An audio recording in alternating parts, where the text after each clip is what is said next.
Welcome to everyone joining us from across the United States and around the world. The Wright Center, in partnership with the UCI and National Writing Project, is so honored to host today's discussion with Cornelius Minor, who will be our keynote speaker at our December 15th virtual literacy conference. His talk at the conference is called The Way Forward: Engagement, Equity, and Access Beyond the Pandemic. Cornelius is a Brooklyn-based educator who works with teachers, school leaders, and community leaders to support equitable literacy reform in cities and sometimes villages across the globe. His latest book, We Got This, explores how the work of creating more equitable school spaces is embedded in our everyday choices, specifically in the choice to really listen to kids. Most recently, he and his partner and his wife, Cass Minor, have established the Minor Collective. It's a community-based movement designed to foster sustainable change in schools. Whether he's working with educators and kids in Los Angeles, Seattle, or New York City, Cornelius uses his love for technology, hip hop, and social media to bring communities together. As a teacher, Cornelius draws not only on his years of teaching middle school in the Bronx and Brooklyn, but also on time spent skateboarding, shooting hoops, and working with young people. And now I have the privilege of also introducing Virginia Nguyen, today's interviewer. Virginia is a passionate high school history teacher with over 15 years of experience. She's also a National Writing Project Fellow and a Diversity, Equity, Inclusion educational consultant. She's the daughter of Vietnamese refugees, which has shaped her passion for AAPI advocacy, commitment to social justice, equity, and leadership. She's the co-founder of Educate to Empower, whose mission is to empower educators and change the world. So thank you both so much for agreeing to engage in this, what I know is going to be a very rich discussion. And I'd like to just turn it over to Virginia. Thanks so much, Carol. Okay, so hi, Cornelius. Hi, Virginia. I'm gonna start off and just straight up embarrass myself because that's just what I do, and admit that I'm such a huge fan of yours and your work. And I have your book right here with me, and I have been reading it, and I started reading it during the school year last year, and trying to implement stuff right away. And I have to say, as I was reading your book, I was nodding almost at every part and saying yes out loud to myself and anyone else who could hear, mostly my kids. And it got to the point where I was like, just give up on highlighting, because highlighting a whole book is ridiculous, right? Wow. Well, that means so much to me, Virginia. Just thank you. I think back to my days in high school, and and there were two people that I absolutely adored: the school librarian and my history teacher. And so just as I listened to you talk, you're bringing all of those memories back to me. Just I think what you do is not just vital, but really life-saving and life-affirming. So it's just such an honor to be here with you. Yeah. Thank you. Let's go ahead and get started. Yes. In the era of COVID-19, what norms and rituals might we as teachers need to establish in our classrooms to serve the social emotional needs of our students? Wow, and there's not a second that passes by where I don't think about that, and I think I have to answer that question both as a father and as an educator, and really also as a New Yorker, that I live in Brooklyn, in the middle of Brooklyn, but then also all around me was the power of community and creativity and people coming together to solve unconventional problems in unconventional ways. And so I experienced throughout this pandemic, the best and the worst that humanity has to offer. And so when I think about our way forward must be tapping into that collective energy. And so there are three things that come to mind for me, really, when I think about taking care of students moving forward. I think the first is acknowledging what they've gone through as a result of this pandemic. But also in that acknowledgement, it also means acknowledging the things that we didn't have the capacity to see before. That this pandemic gave us the firsthand view into people's homes, into their living rooms, their bedrooms, their kitchens. And what we saw alarmed many educators. But these are the things that we've been talking about, Virginia, and I know your work in equity. These are things that we've been talking about for years, that kids not having adequate food, kids not having access to technology or to books, these aren't new problems, but these challenges were illuminated because of this pandemic. And so acknowledging what kids have been through and also acknowledging the incredible work that they do, that every day we saw young people taking care of younger siblings. We saw young people coming together to figure out how to get schoolwork done or how to sustain a friend. And so that acknowledgement is really important. But then there's also reflection, that after one acknowledges something, you've got to reflect on it. And for me, reflection is an active verb. It's not just sitting in my chair thinking about all of the things that I now know, but reflection in this instance means that we think actively about what we need to change moving forward, right? And so when we think about change, change isn't prescriptive. I can't say, well, Virginia, these are the things that you need to change in your community, because I don't know your community. But reflection really has to be, let me acknowledge what all the kids have gone through, and let me consider what they might need and think about how I embed those things in teaching and learning every day. And so me, I'm a language arts teacher, right? And so I think all the time about books, right? I think all the time about essays, right? But essays don't exist in the abstract, nor do books. That books and plots exist so that we can pattern ourselves after what we learn from characters, right? And so as I think about how we move forward, one of the ways that I'm taking care of kids is I am making sure that we have books that demonstrate characters who are exercising the kind of care that kids have had to exercise, employing the kinds of judgment that kids have had to employ, considering the human needs that kids have had to, so that kids get to see that not only are there people like me, but there's a blueprint for this moving forward, right? And so something as simple as book choice, right, is how we take care of kids after that reflection. And then the third thing for me, and I know this sounds silly, but it's being vigilant, right? That this moment scares me in some ways, because we all have had this collective empathy, right? And in moments of collective empathy, everybody's always interested in being student-centered. But the question that I keep asking is, what happens 2 months from now? What happens 5 months from now? That I don't want us to walk away from this collective empathy. I want this collective empathy to become us and to become how we move forward. And so for me, those are 3 things that I'm really thinking about in terms of like the way forward for kids. I agree with you. Like, I want to see us continue to be vigilant. And this really reinforces the theme in your book, which is like, listen to students, invite them, right? Invite them to share, and then build your teaching around their needs. Yeah. And that's how we do it. So thank you so much. Now, we're both teachers and we're both parents, and I actually have a 7 and 9-year-old myself. So like, what, right? And so what's your self-care routine? What are your teaching colleagues' self-care routines? Like, how do we as educators handle the pressure of teaching? Wow, and to be honest, Virginia, like this is a conversation that we could be in for hours. There's so much that I'm learning, right?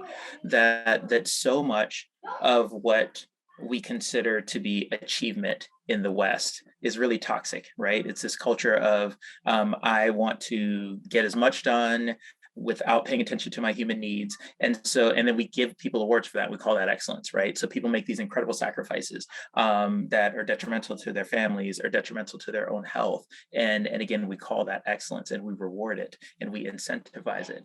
And so I've really been thinking a lot about 2 things in terms of my own self-care, being really clear about my priorities and what those priorities are. And so being able to name in order what my actual priorities are. And so being able to say in staff meetings or to people that I work with that my number 1 priority is the well-being of students and my colleagues.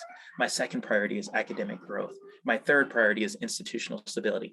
So being able to have very clear priorities and then making decisions that align to those priorities is really, really important. And so when I make a decision, when I decline something or say no to an opportunity, I can say quite clearly that my top 3 priorities, again, are stability for students, like well-being and academic growth. And this thing that I'm being asked to do does not speak directly to one of my priorities. And so I'm going to decline that thing right now. And so that's been really important for me, just having very clear public priorities as I take care of myself. But then also recognizing that I think self-care is a bit of a misnomer. And I love that you named it earlier, Virginia, that really this is community care. right? And so much of how I love myself and how I care for myself is by spending time with people like you. Colleagues who can give me critical feedback when I need it, colleagues who can encourage me when I need it, colleagues who can correct me and inspire me when I need it. And recognizing, I think, again, so much of Western culture is the story of the lone teacher, right? The story of the singular person who persevered. And we know that there is never a narrative that is really about a singular person, that everyone has community. But when we tell stories without community, we begin to create these toxic fictions. And so really the second aspect of my self-care is having people that I can call and cry with, or having people that I can call and complain to, or having people that I can call, or when I start to complain, they can say to me, Cornelius, you're better than this, right? And so all of those things I think have really contributed to my health. And then also I make a lot of mistakes. And so I've had to learn how to apologize, and I've had to learn that apologies aren't just words, right? That apologies are commitment to sustain actions over time, right? And so when I make a misstep, when I make a huge mistake, I don't just say, I'm sorry, Virginia, because those are words, but then I live in a way that communicates to you every day that I am getting better. And that's been a critical part of my self-care. Yeah. Thank you.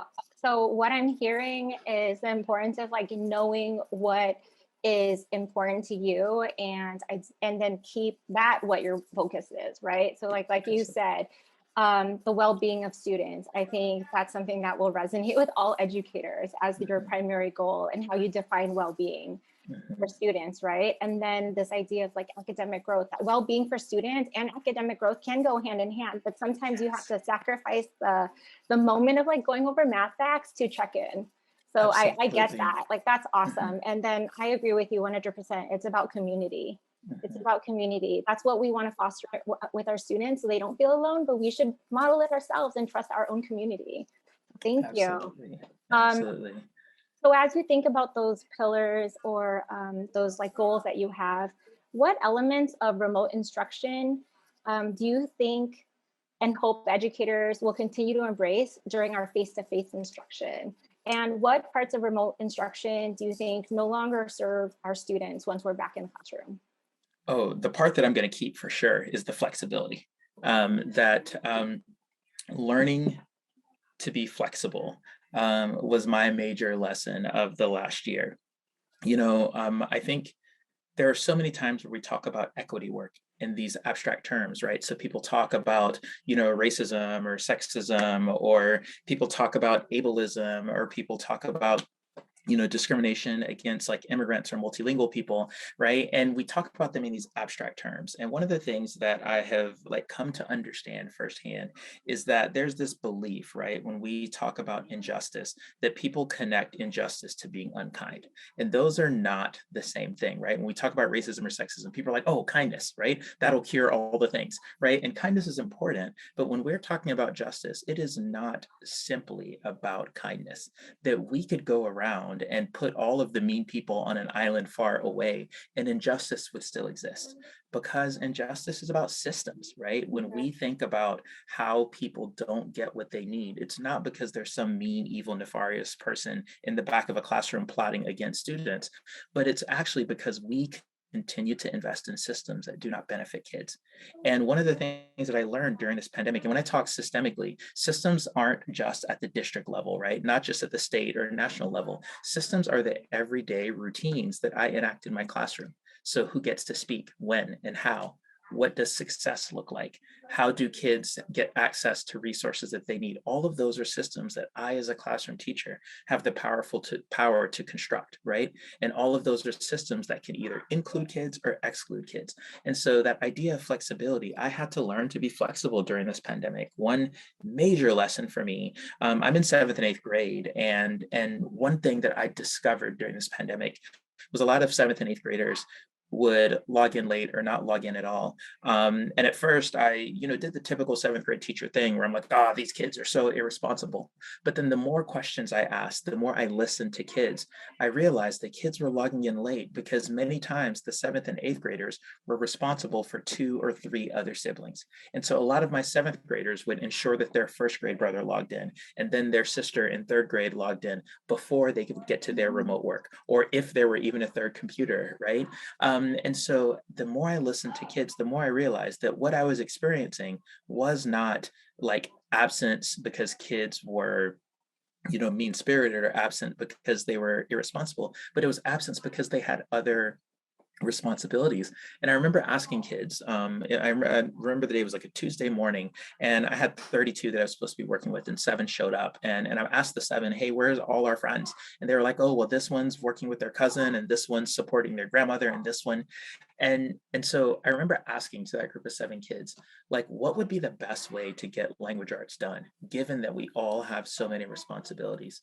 And the kids told me 2 things. They were like, recording your lessons would be helpful. That way we could watch it on our cell phone. But then they said, you know what, Mr. Minor, what would actually be really helpful is if there were somebody to meet us at 7 p.m. because that's when all of our younger siblings go to bed, and then I can actually focus. So one of the young people told me, like, I can't actually focus as long as my younger siblings are up. And so there was one day where I agreed to meet a few of them at 7 p.m., right? And so I had a classroom of 32, only 7 were showing up regularly. There was one day that I agreed to meet some of them at 7 p.m. I was like, I only got 20 minutes. I got to get my own kids to bed, but I'll give you a 20-minute recap of the week. I log on. There were 83 kids who logged on at 7 p.m. to meet me. And so what that taught me is that they care so much, but the complexities of their lives in that moment did not allow them to express that care within the systems that I had constructed. So I constructed new systems. And so once I realized that 83 kids, like, kids literally brought their friends. They were like, our teacher is meeting us in the evening. And so even though I was only responsible for 32, people brought friends, and that was so powerful to me. And so then what that taught me is I called the principal right away, and I was like, look, here's the data that I have collected. Typical attendance every day between 7 and 12 students in a classroom of 32. I meet them one evening at 7 p.m. for 20 minutes, 83 kids show up. That's compelling data. And so what I lobbied for was, I was like, is there a way where I could log in to work late one day a week, and then I repay that 20 minutes at the end of the day in the evening? And so just offering a 20-minute tutorial at 7 in the evening gave so many more kids access, right? And so that idea of flexibility, because here's what I'm afraid of, here's what terrifies me, that educators are sometimes quick to dismiss kids as irresponsible or not being invested, when really it's the systems that we have designed that won't allow them to thrive. And so I hope moving forward that we hold on to that flexibility, and that we channel that flexibility into instructional redesign that can benefit kids in powerful ways. Wow, thank you. I love so much. I love everything about your answer, about how you started with, like catching yourself having a negative thought. And then you went into how to ask the students what they need. And then you did it. And then you were able to then, like, once you had proof of it, you went to your admin and you talked to them about what you saw and how to help kids. And I'm sure other teachers who saw that would, I know I would, I'm like, why didn't I think of that? And, I love it so much. So thank you for that. And I want to speak a lot more actually about the injustice that you talk about. Like, injustice is, systems. How do white teachers who have committed to anti-racist pedagogies approach this 21-22 school year differently than previous years? And I've been thinking about that a lot. I think it's no secret the trend that's happening around our country, right? With this intentional legislative backlash to advancements in conversations about justice, right? That the last year has brought about a bit of a reawakening for folks who didn't know, like, that people like you and I have known for a long time about injustice as it exists. But the murders of Breonna Taylor and George Floyd really shined a light that a lot of people hadn't seen before. And so many conversations were beginning to happen, so much work was starting to happen. And so the legislative backlash that we see right now in terms of anti-CRT GDP or any other state measures, I think are a real response to that. And so when I think about the role of white educators, I have to be very careful because I'm not white and I've never been white. And so and so though I have white friends, I want to really speak kind of, as a BIPOC person who spends a lot of time with young people, who spends a lot of time in the community. And so when I think about the role of white educators, it really goes back to what we've been talking about, like listening and centering what children are actually saying, right? Specifically BIPOC children, specifically children with learning disabilities, specifically children who are multilingual, specifically queer kids, right? That we listen to and center the things that kids say. And there's this nice thing that that folks do sometimes where we listen to kids and we make it all about the feelings and our emotional voyeurism, but then we don't act on it. Right. And so it's not just about listening to kids so that we can feel good about our altruism. It's not just listening to kids so that we can feel like we can post the right kinds of things on Twitter. It's about listening to kids and then asking oneself, how do I make the necessary institutional changes to honor what I now know? That's really kind of like the thing that comes to mind for me. Another thing that I think a lot about too is the incredible emotional and intellectual labor done by BIPOC educators, specifically women. And again, I've never been a woman, but I work alongside several women who do incredible emotional labor. Against, racism, incredibly emotional labor against sexism, against ableism, against homophobia. And so really understanding that emotional and intellectual labor is exactly that. It's labor, right? And so having white colleagues step in and say, hey, I see the emotional weight that you're carrying. Here are some ways that I can help, right? Or I see the emotional weight that you're carrying. Here are some things that I am prepared to do so that you carry less weight. That often when we think about how progress gets made in our school, it's often on the backs of women. And that's something that I am learning to get better at as well. And so when I think about what it means to stand in solidarity with folks, it's not just announcing my solidarity. It's not just naming the things that I believe in, but it's actually engaging in the work. And here's one of the things that I think about all the time, that there is this binary thinking that exists in justice-oriented work that sometimes obscures the progress that we can make, where people have this idea of good and bad. So there are good people who are on the side of justice, and there are bad people that are not. It's not that simple. That binary thinking has never served anyone, right? That often the people who obstruct justice are our cousins, are our friends, are our neighbors, are people that we are in community with. There's one example that comes to mind. I was working, I work in a special education setting. And so in New York City, we have inclusive classrooms. And so there's typically one general educator and one special educator in a classroom. And we work together to serve all of the students in our classroom. And so I'm really proud that in our classroom, we have students who are hearing impaired. We have students who have various learning disabilities. And I take a lot of pride in fostering that community. Kids learn so much from each other, just being in close proximity and learning together and learning to love one another. And so that's something I take great pride in. About 3 years ago, a friend that I attend church with, and I'm in several social groups with, came to me and she said, my son is finally in your class. And this is the happiest day of his life. Again, I've known his mother socially for a long time, and he and I have been friendly, but he wasn't a seventh grader. And so now that he was becoming a seventh grader, he was going to get to be in my class. And she was like, he is so excited. He's known you from soccer. He's known you from skateboarding. He's known you from around the neighborhood. He's known you from church. And so now he's finally going to be in your class. But then she says this, she's like, but I have my reservations. I don't know if I want my kid in the class with those other kids. Now, this is somebody that I know. This is somebody that I'm friendly with in the neighborhood. And she says, is there anything that you can do to make sure that my kid isn't around those kids? And that presented a challenge for me because, again, this is a person who has eaten dinner in my home. This is a person that I've played soccer with her family.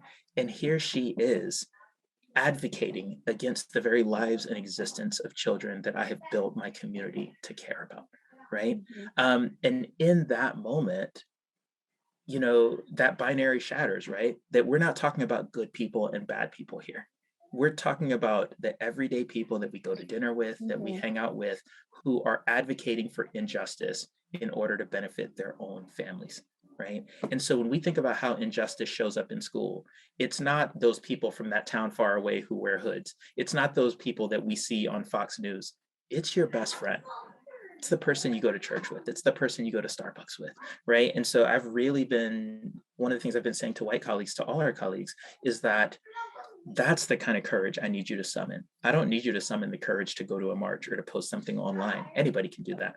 I need you to summon the courage to speak to your best friend when they bring up something unjust, when they want to recruit you to things that don't speak for all students or don't represent all students. And so when I think about the work moving forward, it's nuanced, right? It's not a list of things that we can give, but rather it's that people, again, are vigilant and attentive, and then that they take action when the opportunity arises.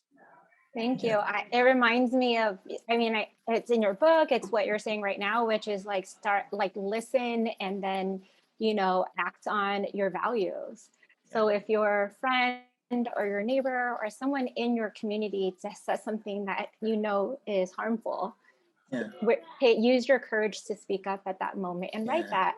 And also trust that your community wants to do better. Just like we trust our students, right? I trust my educator community that we want to do better. So the calling in and calling out is embarrassing at points, but we got to do it, right? That's how we move forward. And thank you so much for acknowledging the emotional labor that women and women of color shoulder. Let me ask you, as a fellow educator of color, like, what's the way forward for us? What's the way forward for other teachers of color in our community? I know this is going to sound like a very, very generic answer, but I actively mean this. The way forward is love and community. That I am learning how to show up for other people more profoundly every day, right? And so love can be a really easy thing to say or to put on a t-shirt or to put on a bulletin board. I don't mean that kind of love, not Pinterest love, but like actual love. Like, Virginia, I see that you've had a hard week of lesson planning. I've got 4 vocabulary lessons. Do you want them? Like, that's love, right? Or Virginia, I see that like it's been a difficult day at school. Like, give me your kids. I'll take them to the gym for 15 minutes while you catch your breath. Like that kind of love. And one of the things that I am learning too is that things have been so intense that sometimes coming to you and saying, Virginia, what do you need, is still a tall ask. And so really just saying, hey, Virginia, here are 4 ways that I can support you today. I see that you're sweating a lot because the kids are being weird. So I can take them to the gym. I can make sure to have a read aloud prepared for after lunch so you can take an extra lunch, or I can plan an extra lesson for you. What would be most helpful? So that I don't have to come to you and ask you to do additional emotional labor to inform me how I can best support you, but rather I, again, am standing in solidarity with you by saying, here are 3 options that I have. Would any of these help? And then also accepting a no, that like sometimes people just need to see that you're in their corner. And so sometimes you might say, well, Cornelius, the 3 things that you've prepared are amazing, but I don't need any help right now. Thank you for asking. And that too is being, in solidarity, in community, and in love with each other. And so I'm learning again how to take more exquisite and intentional care of our colleagues. That's great. You just listed things I didn't even know I needed, and now I need them. But thank you. That's great. And now I know how to. I'll use that to guide how I show up for my colleagues as well. So thank you. And again, this is work we're still growing. I'm still learning how to do this, right? Like, that I get called in all the time where people are like, well, Cornelius, here's a different way that you could have showed up that would have been helpful, and those have been some of the most valuable lessons this year for people who take the time to call me and say, hey, Cornelius, this was an opportunity that you could have shown up and you didn't. And that hurt, and so moving forward, here are some things that I need from you. And so I think that that's been, again, when I think about how I have grown this year and how I need to continue to grow, those have been some of my biggest lessons. Thank you. So we're down to our last question. And the question is about our literacy conference this year. And it's The Way Forward, Engagement, Equity, and Access Beyond the Pandemic. So what are some equitable reading and writing practices that you wish literacy teachers knew about? This is so exciting for me. Again, I spend my life thinking about reading and writing. I think the first is to interrogate those very terms, reading and writing. That there is this elitist, classist belief in school that reading only counts if you read what the teacher likes. And so one of the things that's been really important for me, especially in this pandemic, is that kids read whatever they can get their hands on. Kids read whatever excites them, whatever gives them joy, whatever gives them happiness. That we can do incredibly skilled reading work in any number of contexts. I also want people to understand that we live in the 21st century. So reading isn't just a text. That reading is the kind of intellectual labor that I do when I consume a YouTube video. Mhm. Reading is the kind of interrogation that I do when I'm deciding which pair of Jordans to get, right? Like reading is the kind of analysis that I do when I'm reading video game reviews because I only have $60 and I can only buy one video game, right? Reading is the kind of ranking and ordering that I do when I'm evaluating Pokemon cards, and so I want educators to see that we have this very narrow view of reading that we can really expand moving forward.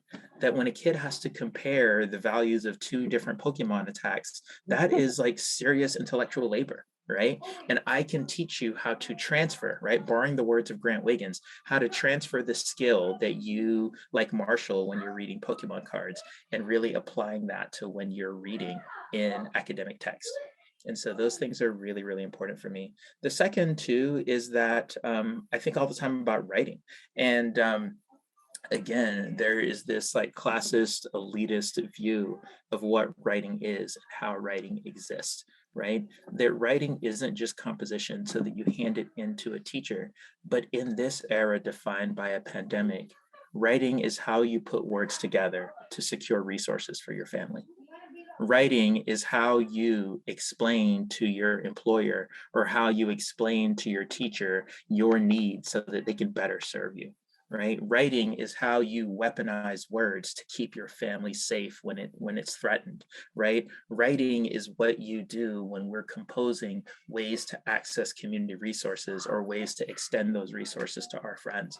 And so I did a lot of functional writing with kids this year, really helping kids. Like one young man I was after him for books or something, and he was like, well, I wish I had the book, but I can't find it in the library and they don't have it.